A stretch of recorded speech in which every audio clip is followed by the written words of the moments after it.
Baik, untuk menutup sesi kita malam hari ini, saya ada beberapa quotes dari Birjaev. Ini mungkin menarik. Ini melanjutkan tadi pembahasan-pembahasan. Yang pertama ini quotes tentang kebebasan. Ini kritik untuk kita semua. Kata Birjaev begini, dalam kenyataannya, kebebasan itu aristokratik, bukan demokratis. Dengan sedih kita harus mengakui fakta bahwa kebebasan hanya disukai oleh orang-orang yang berpikir kreatif. Kebebasan ini tidak terlalu diinginkan oleh mereka yang tidak menghargai pemikiran.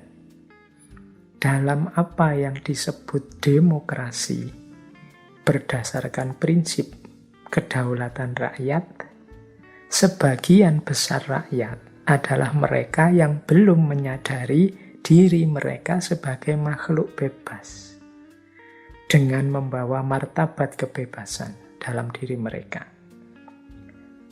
Jadi yang pertama ini beliau mengeluh kebebasan yang luar biasa tadi sebagai dasar jati diri manusia itu ternyata sifatnya aristokratik.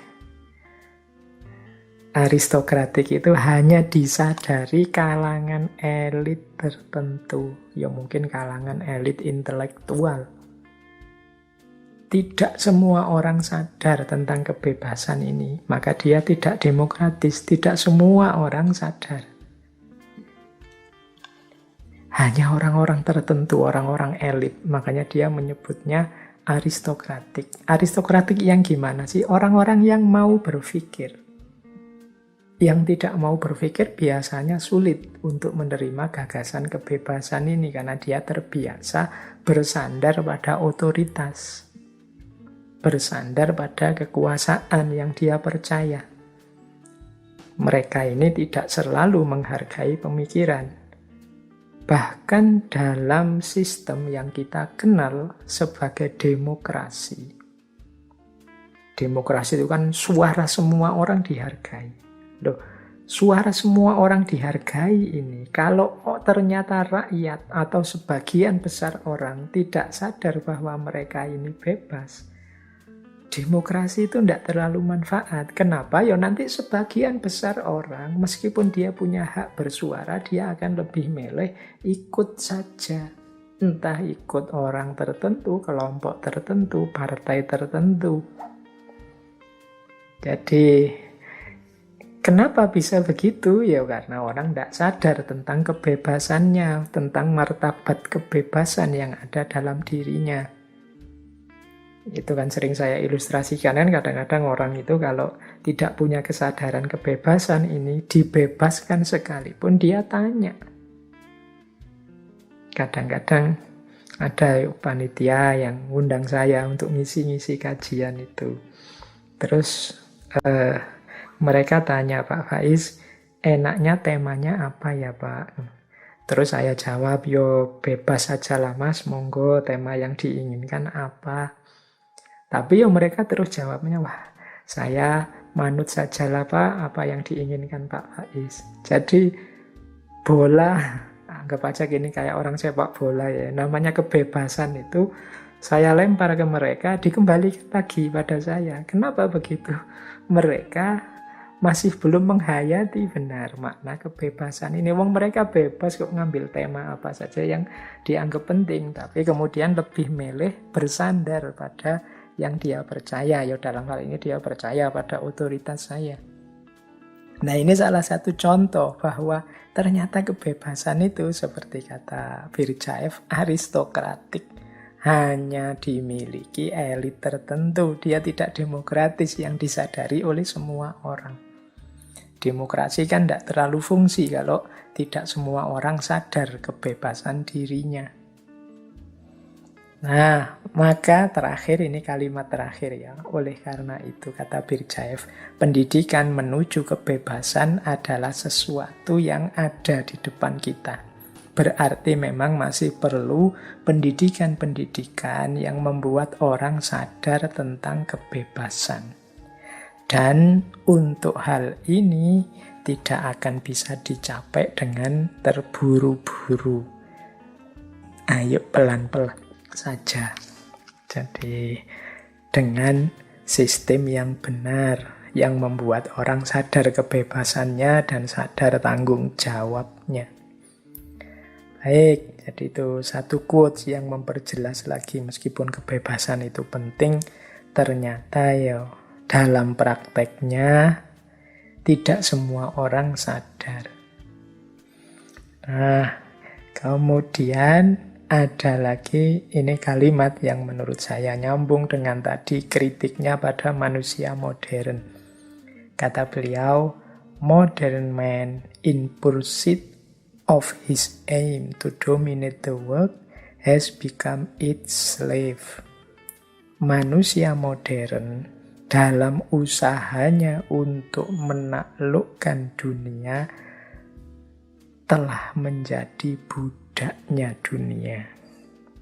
Saking semangatnya ingin menang, ingin unggul, ingin menaklukkan dunia, sering kemudian manusia modern itu justru jadi budaknya dunia.